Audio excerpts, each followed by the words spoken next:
Hello everyone, this is Jesus Unfiltered, and I'm Mick Friend. Thanks for joining us. I want to talk to you today about delayed is not denied.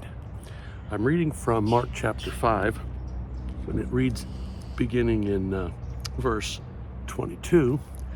Then one of the synagogue leaders named Jairus came, and when he saw Jesus, he fell at his feet.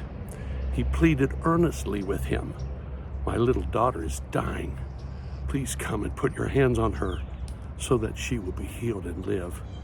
So Jesus went with him. Man makes an urgent request, desperate. "My daughter's dying. Please come. Put your hands on her, heal her. If you do that, she'll live." He had faith. A large crowd followed and pressed around him.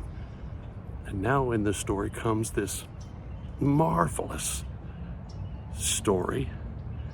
And a woman was there who had been subject to bleeding for 12 years. She had suffered a great deal under the care of many doctors and had spent all she had, yet instead of getting better, she grew worse. When she heard about Jesus, she came up behind him and in the crowd touched his cloak, because she thought, if I just touch his clothes, I'll be healed. Immediately her bleeding stopped, and she felt in her body that she was freed from her suffering. At once, Jesus realized that power had gone out from him. He turned around to the crowd and he asked, "Who touched my clothes?" "You see the people crowding against you," the disciple answers, "and you ask, 'Who touched me?'" Jesus kept looking around. He found the woman. She fell at his feet, and he said to her, "Daughter, your faith has healed you. Go in peace and be free." But while Jesus was speaking, this is verse 35, some people came from Jairus, the synagogue leader's house, and said, "Your daughter is dead. Why bother the teacher anymore?" Overhearing that, he said, "Don't be afraid, just believe."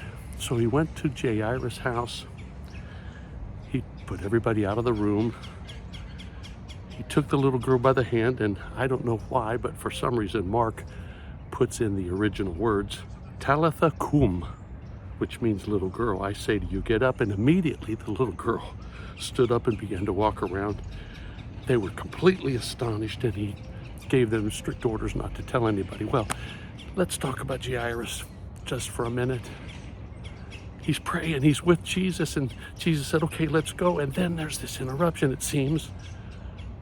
A delay in this urgent need. But delayed is not denied. I just came back to the States from the Dominican Republic, where my brother and I went to minister to people that I met 6 years ago. Then came COVID. I determined in my heart when I was there the first time, I'm going to come help these people. I've got to do something. I can't do everything, but I'm going to do something. And so we did.